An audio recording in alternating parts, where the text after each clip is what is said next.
Stay in the Light podcast. Greetings, ladies and gentlemen.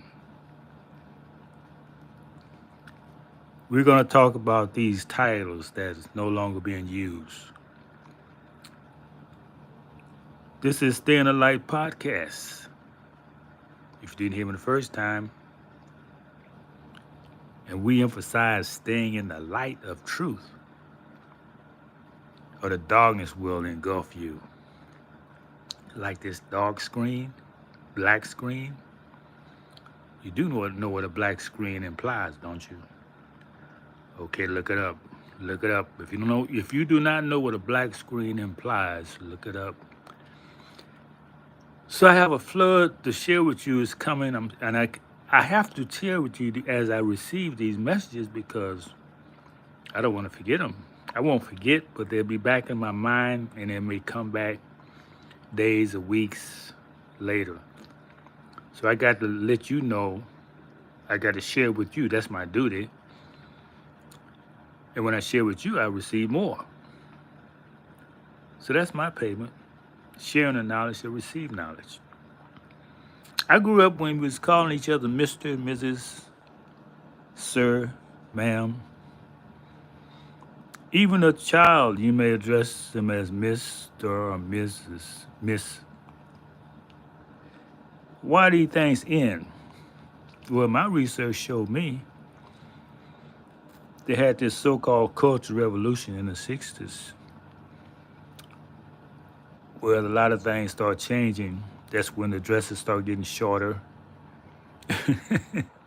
Promiscuity took a leap and bound, that there was nothing wrong with it. They started calling it free love. But that's when the morale started decaying after that Vietnam War, or actually during the Vietnam War. These things was started. People they call them beatniks. They was in the peace movement. This is some oral history some of y'all may appreciate that you may not find it. You won't find in most books. You may find in a few. So you got a historian who's telling you living history. I've lived this. And I'd be glad to come and share more with you if I'm invited. So, we even called the children by their surnames and gave them titles, Mr. and the girls, Miss. So that's something you just did. You called people by their last name, you said Mr., and you said Sir to them. That's just normal respect. Especially if you was in a service industry, you didn't call nobody by their first name.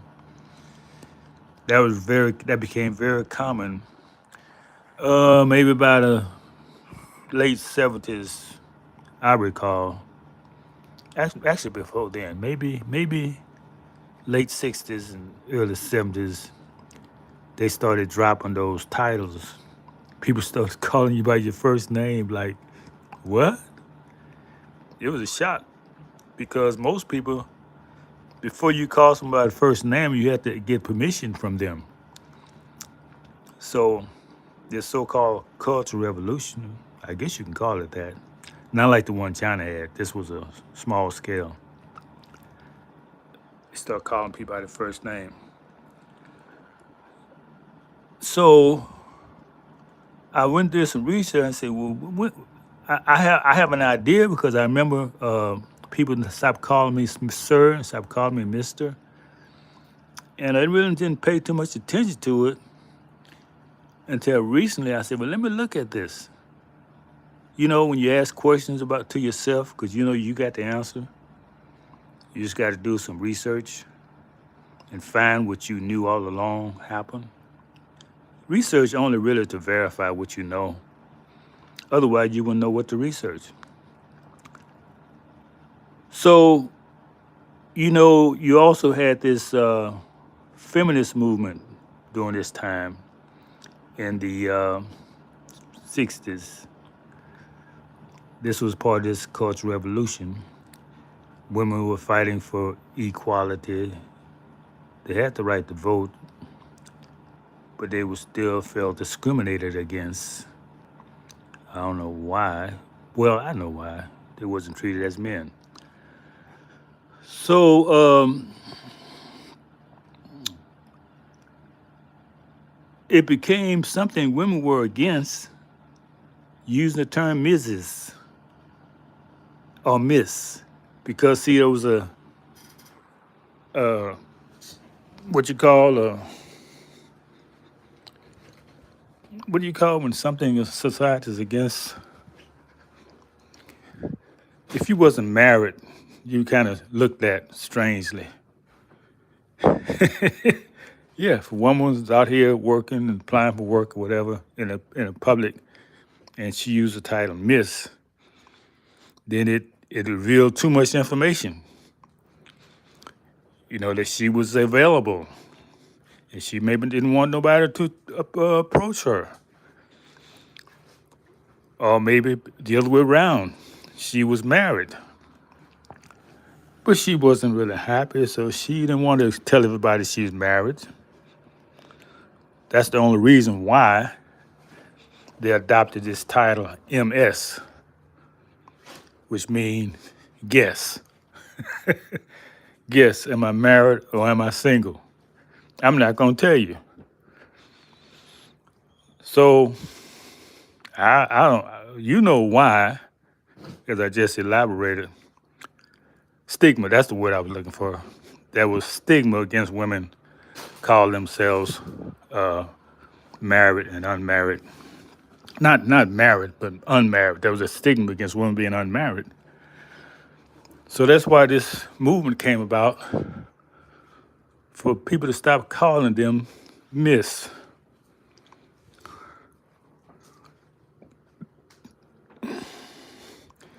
So it went to MS, but that didn't last long. So somebody just jumped up the other day and said, what's your first name? Susan. Okay, Susan. Now we don't know what's the marital status of Susan. That has become private information. That's all. That's one of the things that the feminist movement accomplished, is making publicly their marital status private information. You dare ask a woman if she's married or not, unless she's being employed or on a work or job, whatever. But in the social setting, it was frowned upon.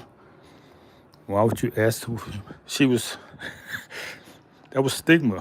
Why would you ask me if I'm married?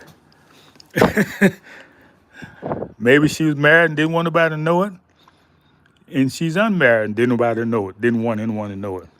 Who knows? Who cares? The point is, this is when the first name started being used. Because it changed when I was, yeah, I remember I was a young man. People say, sir, Mr. Yeah, it was just common. But that changed by it became clear to me in the 80s. Because in the South, people kind of still hung on to old traditions. The South was not easy to change in certain things as the North part of the country is. So maybe that's why I didn't feel it until the late 70s or 80s, but it may have happened other places before then. Greetings, everyone in the chat.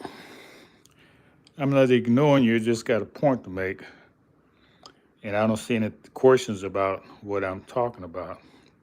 So there's nothing for me to address in the chat. So, yeah. So that's the main idea I want to share in this. People didn't always just call you by your first name like they knew you. That was something reserved for friendships. You call someone by their first name because you was a friend of theirs. So when everyone began to call each other by their first name, but also will respect was diminish the respect. Because you know America have these strong ideas about independence, freedom, and no status. And I think it may have something to do with the fact that becoming an integrated society, you know, melanated people started mixing with minimum melanated people, and they did not want to give these ties of respect to melanated people. I think that may have something to do with it. They just couldn't bear to call this man Mr. or Sir, because that generates a feeling that man, he might be human. He may be a man. I gotta call him Sir or Mister. That may have something to do with it, just in passing. You know, that keeps alive that feeling of superiority. And as I was saying, that's just a made up word. Like mostly everything is made up. So when someone tells you you can't make this up, believe them. That's not made up. But also believe that everything else they told you is. Greetings to the Moors.